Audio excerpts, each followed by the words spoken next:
அதுக்கு நீ என்னால தானே சேஃப்டி இல்ல ரெக்கார்ட் ஆயிருக்கு சார். அந்த பொண்ணு என்ன பார்த்து சொன்னாங்க. சுபிக்ஷா சொன்னதான் போயிருக்கு, நீங்க சொன்னது போல. ப்ராமிஸும் சொன்னாங்க. இல்ல ஐயோ ப்ராமிஸா வரலையாங்க அதுல. ஹாய் ஹலோ எல்லாருக்கும் வணக்கம் and welcome back to our channel. இவ்வளோ வார்த்தை பேசுறதுக்கு ஒரு குறும்படம் போட்டிருந்தா கமருதீனுக்கு ரொம்ப ஈஸியாகவே புரிஞ்சிருக்கும். என்னை பொறுத்தவரையும் கமருதீனுக்கு வந்துட்டு நான் இது ஒரு வார்னிங்காக தான் பார்க்குறேன். பிகாஸ் ஆஃப் கமருதீன் வந்துட்டு பல விஷயங்களை கேமராவுக்கு தெரியும்ட்டு அசட்டுத்தனமாக பார்வதிக்கு சப்போர்ட் பண்ணிக்கிட்டு இருக்காரு.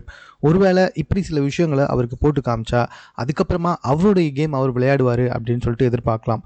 கமருதீன் மட்டும் வார்த்தைகளை கொஞ்சம் கம்மி பண்ணிக்கிட்டு பார்வதிக்கு சப்போர்ட் பண்ணுறதை நிறுத்திட்டு அவருடைய கேமை அவர் ப்ளே பண்ணால் கண்டிப்பாக ஜெயிக்கிறதுக்கு கூட நிறைய வாய்ப்புகள் இருக்குது. ஏன்னா இந்த சீசனில் எவனையுமே ஜெயிக்கிறதுக்கு தகுதியானவங்கன்னு சொல்ல முடியல. மேபி இந்த விஷயங்களை மாற்றிக்கிட்டால் கமருதீனுக்கு நிறைய வாய்ப்பு இருக்குது.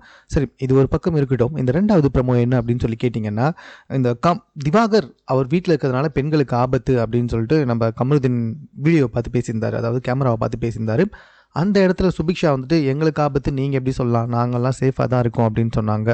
அதை உடனே கமருதீன் எப்படி புரிஞ்சுக்கிட்டாருன்னா, உன்னை பார்த்து அதாவது என்னை பார்த்து தான் அவங்க சேஃப் இல்லைன்னு சொன்னாங்க அப்படின்ற மாதிரி புரிஞ்சுக்கிட்டாரு. ஆனால் அந்த இடத்துல சுபிக்ஷா அந்த மாதிரி எந்த ஒரு வார்த்தையுமே வீட்டில் அதை நம்ம அப்போவே பார்த்தோம். அதை தான் வந்துட்டு விஜய் சேதுபதியும் சொல்கிறாரு, சத்தியமாக நீங்கள் அந்த மாதிரி எதுவுமே சொல்லவே இல்லைங்க, அவங்க சொல்கிறது தான் கரெக்டு, நீங்கள் சொன்னது தப்புன்ட்டு. சத்தியமாக சொன்னாங்க அப்படின்னு சொல்லிட்டு கமருதீன் சொன்னதை சத்தியமாக சொல்லலைங்கன்னு சொல்லிட்டு விஜய் சேதுபதி சொல்லிட்டாரு. இதில் இன்னொரு முக்கியமான விஷயமும் நம்ம பார்க்க வேண்டியிருக்கு. அதாவது திவாகரால் பெண்களுக்கு பாதுகாப்பு இல்லை தான் கரெக்ட். ஆனால் திவாகரால் ரொம்ப அருவருப்பான விஷயங்கள் பல விஷயங்கள் செஞ்சுக்கிட்டு இருக்காங்க. அதை உள்ளே இருக்க பெண்களுமே ஏற்றுக்கிறது தான் ரொம்ப அசிங்கமான விஷயம். அதனால தான் அந்த பெண்கள் ஆபத்து இல்லைன்றாங்க. கனியை விட்டுருங்க, பார்வதி கிட்ட தவறாக நடந்துக்கிறாரு. சுபிக்ஷா கிட்டையும் சுபிக்ஷாவே வந்துட்டு டாஸ்க்குக்காக அத்தான் கூப்பிட்றதுலாம் நடந்துக்கிட்டு இருக்கு. அரோராவை உரசுறாரு, ஆதிரையே உரசுறாரு, இப்படி எல்லாரையும் உரசிட்டு தான் இருக்காரு. ஆனால் அந்த பெண்கள் அதெல்லாம் பெருசாகவே எடுத்துக்க மாட்டாங்க. இதுதான் மிகப்பெரிய பிரச்சனையே.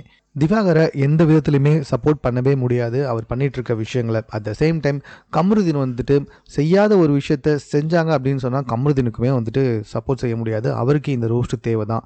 இது சம்மந்தமாக உங்கள் கருத்து என்னன்றதை நீங்கள் கமெண்ட்டில் தெரியப்படுத்துங்க. மேலும் இது போன்ற செய்திகளை உடனுக்குடன் தெரிந்து கொள்வதற்கு சென்னை சேனலை சப்ஸ்கிரைப் பண்ணுங்கள்.